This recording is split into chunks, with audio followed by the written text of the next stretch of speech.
everybody. This week we are going to be starting to read Romeo and Juliet by William Shakespeare. So first we're going to look at the Globe Theater before we start reading because it's important for us to understand the theater that his plays were put on in so that we can better understand why he wrote some of his scenes the way that he did.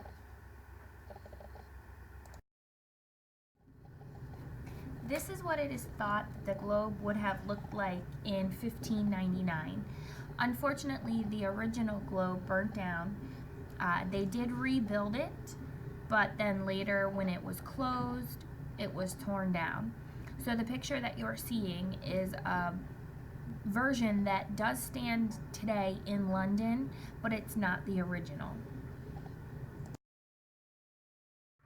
You can see in this diagram that the Globe was considered an open-air theater, which obviously meant that it was open to the elements. So if it rained, the people watching the show would be getting rained on, and the actors.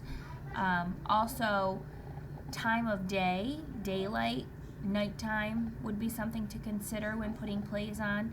It was also built in a circular manner, so really the people watching felt like they were really right in the play, right there with the actors for the majority of the plays that were put on. So in this picture of the Globe, you're looking more as if you're actually somebody experiencing a play that's being put on, and I've labeled some of the parts with different colored arrows. So you could see there's a blue arrow up at the top. That arrow is pointing to what Shakespeare would have called the heavens. So that door could have opened up and angels could have spoken their lines from there. Anything that would have been up in the sky could have been up in that window, sort of showing the highs and the lows of the stage area. And then down at the bottom there's a red arrow, and that's pointing to a trap door, which would have actually been called hell. So, you know, if they had to show antagonists possibly would have come out of that door, or if you're in a graveyard, that's maybe where they would have showed that they were putting dead bodies.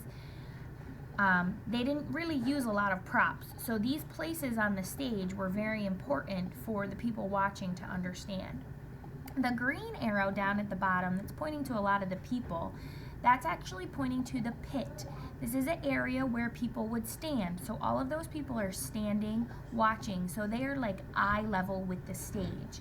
Those people were called groundlings, and those would be the people who paid just 1 penny to get in to watch the show. Shows were about 2 to 3 hours long, so you'd be standing for an awfully long time, but you also felt like you were right there in the action.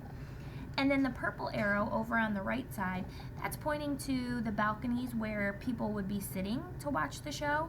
You might be somebody who is an elite if you were sitting, because it would cost 5 pennies to sit there and watch the show.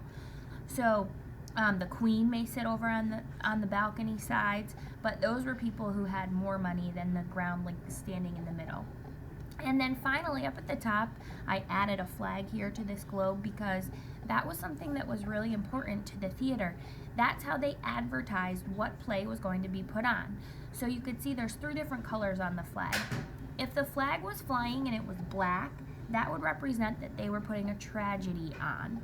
If it was flying and it was white, that would represent that they were putting a comedy on. And if it was red, that would represent a historical play. So that sort of told people, 1, there is a play that's going to be put on today, and 2, what type of play it was going to be.